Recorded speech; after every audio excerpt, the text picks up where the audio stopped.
혼자 떠나는 패키지 여행 8번째 이야기. 체코, 오스트리아, 슬로베니아, 크로아티아, 헝가리를 갑니다. 2024년 3월 13일 저는 크로아티아의 오토차츠에 있습니다. 여행 8일차 오늘의 일정은 크로아티아 오토차츠를 출발해서 1시간 27분 거리에 있는 자다르를 구경하고 다시 1시간 36분 이동해서 스플리트를 관광한 후에 2시간 5분 떨어져 있는 보스니아의 네우메 호텔까지 크로아티아에서 보스니아로 국경을 넘는 일정입니다. 크로아티아의 작은 시골 마을 오토차츠에서의 아침이 밝아옵니다. 별로 부지런하지 않은 스타일인데 오늘도 일찍 눈이 떠졌네요. 아무래도 여행 체질인가 봐요. 오늘 장시간 이동하는 긴 여정이 예정되어 있어서 부지런히 아침 식사를 하러 식당으로 들어갑니다. 주보니미르 호텔의 조식은 양배추, 스크램블드 에그, 소시지, 프렌치 토스트, 각종 햄, 오렌지 주스, 커피 등이 준비되어 있습니다. 너무 단촐하고 부실했던 아침 식사를 하고 설레는 마음으로 버스에 오릅니다. 오토차츠 주보니미르 호텔에서부터 바다 풍금이 있는 자다르까지는 88마일 1시간 27분 이동합니다. 오토차츠는 크로아티아의 북서부 지방에 위치한 작은 시골 마을로 이곳은 자다르로 이용하는 여정 중 숙박을 위해 머무르는 곳입니다. 우리가 머물렀던 주보니미르 호텔은 2층 건물로 엘리베이터가 없어서 숫케이스를 모두 직접 들고 올라가야 하는 힘든 숙박시설이었고 크로아티아 일정을 마치는 내일 모레 10일차 밤에 다시 숙박하기로 예정된 곳입니다. 동유럽 패키지 여행 전체 일정 중에서 가장 숙박시설이나 식사면에서 제일 열악했던 곳에서 이틀을 머무르게 된 그 일정에 대한 조율이 조금 아쉬웠던 부분들이 있었어요. 호텔을 출발한 후 계속 안개가 더 짙어지는 듯 하다가 출발한 후 20분쯤 지나면서 서서히 안개가 걷히는 모습이 보이더라고요. 안개가 햇살에 날려 흩어지는 모습이 참 신비로웠습니다. 크로아티아의 고속도로 표지판에는 제한 속도 표시와 함께 현재 기온이 같이 표시되어 있었습니다. 호텔을 출발한 지 1시간 24분 만에 고속도로를 빠져나와 자다르로 가는 국도로 접어듭니다. 여기서부터 자다르까지는 16km 더 이동합니다. 자다르로 가는 국도로 접어들면서 도로 좌우에 집집마다 심어놓은 올리브 나무가 눈에 띕니다. 크로아티아는 와인과 올리브 오일이 유명하다고 하는데 크로아티아 국민의 와인 소비량은 세계 5위라고 하네요. 자다르에 도착했습니다. 자다르는 아드리아해 북부의 항구 도시로서 3000년의 역사를 간직한 아주 유서 깊은 도시입니다. 자다르를 비롯해 동유럽 국가를 여행하기 가장 좋은 시기는 5월에서 9월까지라고 하는데 우리는 3월 중순에 이곳 자다르에 와 있습니다. 7만 5천 명 정도의 인구를 가지는 자다르는 중세 시기의 모습을 그대로 간직한 구도심이 2017년도 유네스코 세계문화유산으로 등재되었다고 하네요. 자다르 현지 가이드 산드라 바박을 만나 우리는 바다 오르간으로 향합니다. 2005년 자다르 해안 재건 작업의 일환으로 건설된 바다 오르간은 크로아티아 건축가 니콜라 바시츠에 의해 탄생된 조형물입니다. 어떻게 육지 끝 바다와 바로 접한 이곳에 시멘트로 마감된 이런 조형물을 구상하고 또 공사할 수 있었을까? 참 놀라웠습니다. 눈부신 햇살과 하늘 색깔만큼 푸르디 푸른 아드리아해를 마주하고 걷다 보니 육지의 끝자락에 와 있네요. 이탈리아와 크로아티아 사이의 작은 바다인 아드리아해가 지중해로 연결이 되고 이 아드리아해를 끼고 크고 작은 항구 도시들이 생겨나고 서로 오가면서 이 지역의 아름다운 문화와 끊임없이 뺏고 빼앗기는 전쟁의 역사가 이어져 온 듯합니다. 자다르에서 제일 먼저 만나게 된 조형물은 태양의 인사입니다. 태양의 인사는 300개의 다층 유리판으로 구성된 22m 지름 크기의 원형 태양열 전지판입니다. 한낮 동안 뜨겁게 달구어진 태양열을 흡수했다가 밤이 되면 멋진 야광판으로 변신, 독특한 세계를 보여준다고 하네요. 또한 자다르의 석양은 알프레도 히치콕 감독이 세계에서 가장 아름다운 일몰이 있는 곳이라고 극찬한 장소라고도 합니다. 우리는 뜨거운 낮 시간대의 태양의 인사에 인사하고 바다 풍금을 향해 발걸음을 옮깁니다. 그냥 평평한 시멘트 바닥만 보이는데 바다 풍금이 도대체 어디에 있다는 거지? 하며 계속 길끝을 걷다 보니 붕붕 하는 피리 소리 같은 소리가 들리더라고요.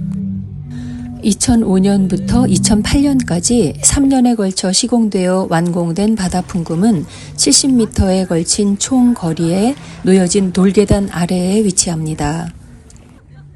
돌계단 아래 설치된 35개의 폴리에틸렌 파이프를 통해 바람과 파도에 의해 만들어지는 물의 압력이 풍금 소리를 만들어내는 건축과 자연 환경의 합작품이 자다르의 바다 풍금입니다. 그야말로 never ending 콘서트이고 지휘자는 자연 그 자체라고 할 수 있겠지요. 신비롭기 짝이 없는 바다 풍금, 아니 마치 플루트 같은 소리를 들으며 그 돌계단에 앉아 하염없이 그 연주를 즐기고 싶습니다. 아는 만큼 보인다고 하는 말이 참 맞는 말인 것 같아요. 막상 자다르의 바다 풍금에 내 발걸음을 옮기고 있던 그때는 몰랐습니다. 그저 시멘트 계단에 네모난 구멍만 들여다보면서 그곳의 구멍을 통해 어찌어찌 피리 소리가 나는구나 라고 생각했었어요. 그런데 여행을 마치고 그것도 한참을 지난 후에 여행 동영상을 편집하기 위해 이런저런 조사를 하며 공부하다 보니 이 네모 구멍을 통해 소리가 나는 것이 아니라 그 위에 뿅뿅 뚫려 있던 35개의 파이프 구멍을 통해 소리가 나는 거였던 거죠.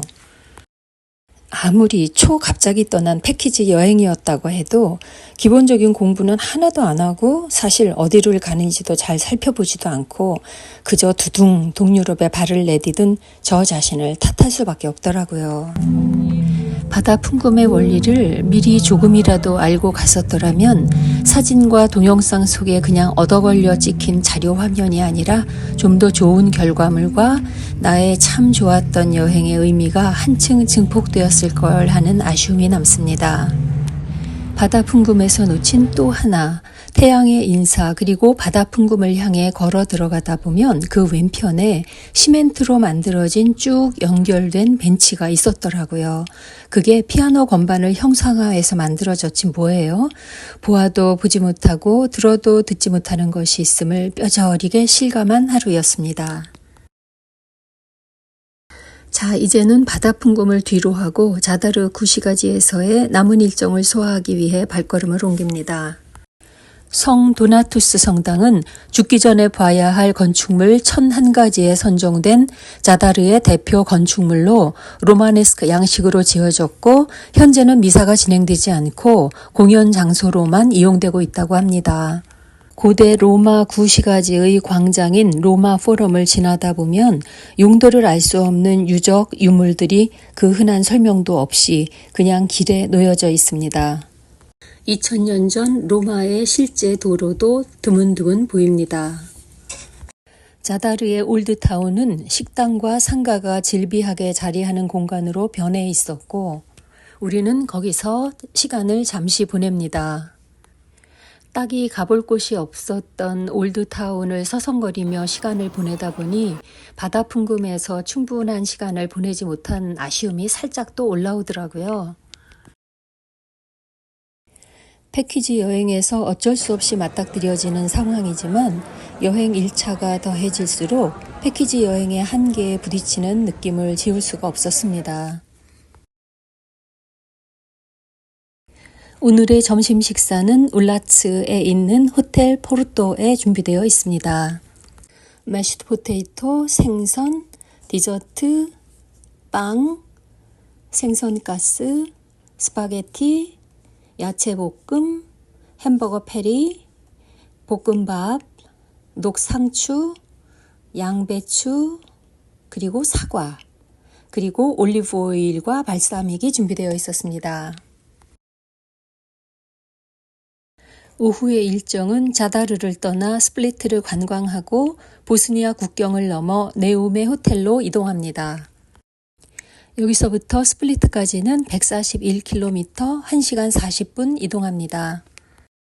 스플리트는 아드리아해를 마주한 항구 도시로서 지중해성 기후를 나타내는데 겨울에도 8도씨 이하로 내려가지 않는다고 하네요. 여기서부터 스플리트 관광의 일정은 화면으로만 보여드릴게요. 딱히 멘트를 할 게 없네요.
여행 일정을 짜다 보면 딱히 보고자 하거나 가고자 하는 곳이 아니라도 총 그 하루 안에 이동 거리와 이동 시간을 고려했을 때 궁여지책으로 끼워 놓을 수밖에 없는 곳들이 생기잖아요. 이 스플리트가 그랬던 것 같아요. 솔직히 이곳 스플리트는 어떤 감동이나 여운도 없이 그저 주어진 시간 동안 머무를 수밖에 없었고, 보는 인솔하는 대로 따라다니면서 보고, 그리고 잠시의 여유 시간 동안 그저 발걸음 닿는 곳으로 걸으면서 이거저거 보다가 그렇게 떠나왔습니다. 여행 중에 커피 한 잔, 스플리트의 커피는 참 맛있었어요. 동유럽 전체 구간에서 모든 커피가 맛있었고, 와인도 맛있었고, 맥주도 맛있었던 것 같아요. 해가 뉘엿뉘엿 아드리아해로 넘어가려고 하네요. 알프레드 히치콕 감독이 자다르가 세계에서 가장 아름다운 석양을 갖고 있다고 극찬을 했다고 하는데, 그 해안이 어디가 됐던, 어느 항구 도시가 됐던, 어느 시골 마을이 됐던 아드리아해의 석양을 가만히 앉아서 바라보고 싶다라는 생각을 하며 아쉬운 발걸음을 옮깁니다. 오늘의 모든 일정을 마치고 네움으로 이동합니다. 스플리트에서 보스니아 네움까지는 112마일 2시간 5분 이동합니다. 아드리아해에 해가 저물려고 하네요. 네움은 보스니아에 속하는 곳이기 때문에 크로아티아 국경을 넘어가서 네움에 오직 호텔 때문에 네움으로 넘어가는 것 같아요. 네움에서 자고 내일 여행 9일차 두브로브니크 드디어 내일 갑니다. 지는 햇살을 받아 빛나는 모든 곳곳이 다 아름다웠습니다.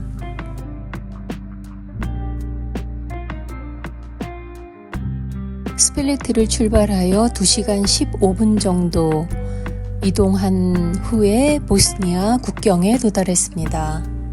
우리는 이곳에서 모두 차량에서 내려서 여권 심사를 받고 국경을 통과했습니다. 드디어 보스니아 네움의 바포르 호텔에 도착했습니다. 깎아지른 절벽 지형 위에 지어진 호텔이라서 주차장이 제일 높은 곳에 있더라고요. 주차장에서 호텔로 들어가는 엘리베이터가 너무 작아서 숫케이스만 실어서 내려보내고 사람들은 걸어서 내려갑니다. 호텔 프런트 데스크에서 체크인 수속을 마치고 각기 방을 할당받아 각각의 방으로 이동합니다. 제가 머물렀던 방의 호수는 603호실. 짐만 두고 부지런히 내려가서 저녁 식사를 하러 갑니다. 내일은 드디어 크로아티아의 두브로브니크에 갑니다. 설레는 심정으로 저녁 식사를 맛있게 하고 부지런히 잠자리에 듭니다. 오늘은 자려고 침대에 누우면 자다르의 그 바다와 풍금 소리가 귀에 남아있을 것 같아요. 오늘 8일차 여행 함께 해주셔서 감사합니다. 스플리트 기념품 샵에서 서양 골무 띵블을 하나 샀습니다. 내일은 벌써 여행 9일차로 접어듭니다. 내일은 두브로브니크로 갑니다. 시청해 주셔서 감사합니다. 두브로브니크에서 만나요.